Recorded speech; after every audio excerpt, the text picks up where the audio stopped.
माहेरचं दार उघडलं नाही तरी आठवणीचं अंगण अजूनही भरलेलं आहे. रक्षाबंधन आलं की बहीण भाऊची वीण आठवते. पण जी बहीण घरट्यातून उडून गेली तिला कोण विचारतं? कोण विचारतं?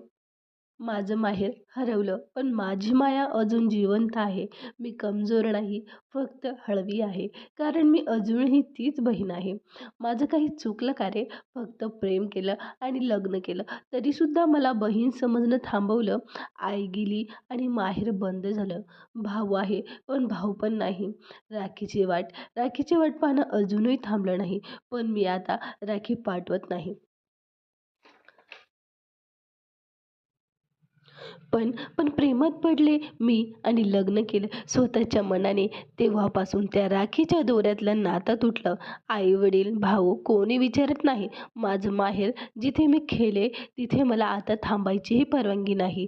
7 वर्षे झाली अजून मी माहेरी गेले नाही. राखी बांधायची ओढ आजही आहे, पण बांधायला भाऊ नाही, फक्त आठवणी आहेत आणि डोळ्यात पाणी आहे.